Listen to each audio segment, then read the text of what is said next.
స్వామి విషయంలో ఎవరు ఏ విధంగా కూడా యోచించనక్కర్లేదు. Nobody need to think or get worried about స్వామికి ఎట్టి ప్రమాదాలు కూడా ఉండవు. Bhagavan will never face any danger any time.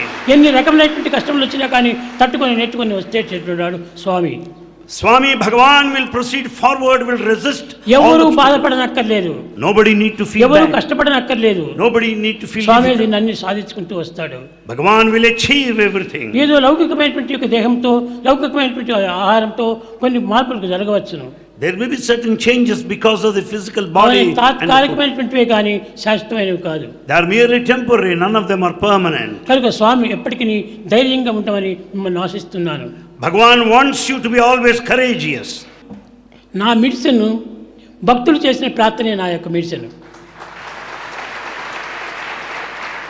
The medicine that Bhagavan has taken is the devotion of the devotees. ఈ ఒక్క నెల కూడాను మెడ్రాస్ కానీ హైదరాబాద్ కానీ బెంగళూరు కానీ ముంబై కానీ ఎన్ని రకమైనటువంటి యొక్క భక్తి ప్రపత్తులు అభివృద్ధి అవుతూ వచ్చాయి.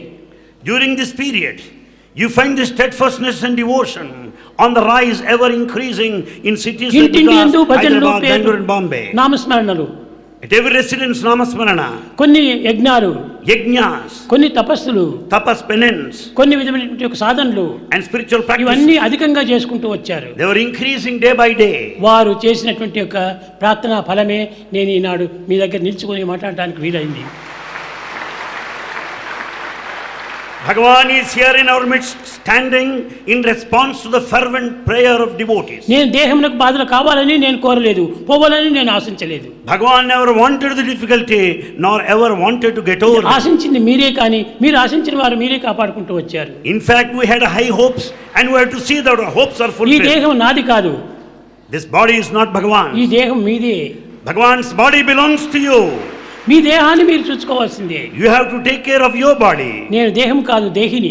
Bhagavan is not the body, but is the దేహం indweller. పంచభౌతికము. Body is full of sense. దేహం కూలక తప్పదు ఎప్పుడు. It's bound to fall. దేహి నిరామయుండు. Indweller is permanent. గడుతింపక దేహికి చావు పుట్టుకలు మోహ నిబంధ బంధనలు ముద్రలు లేవు. The indweller has no birth nor the end, neither liberation nor bondage. దేహియే దేవదేవుడు. This indweller is మదిని God, గమనింపక ఆత్మరూపుడై and is in the very form of the supreme self. ఈ దేహాన్ని రక్షించుకునే నిమిత్తము డాక్టర్స్ ఏమేమో చేశారు. To protect the body of Bhagavan, doctors did a lot. ఇది వాళ్ళ duty. It's their duty. అంతేగాని ఇది నేను దీనిపైన ఏమాత్రం ఆశ పెట్టుకోలేదు. Bhagavan did not think of his body at all. అందుకోసమనే నా ఆదర్శాన్ని మీకు అందించిన నిమిత్తమై దేహాభిమానం క్రమక్రమేణగా చల్ల చేసుకోండి.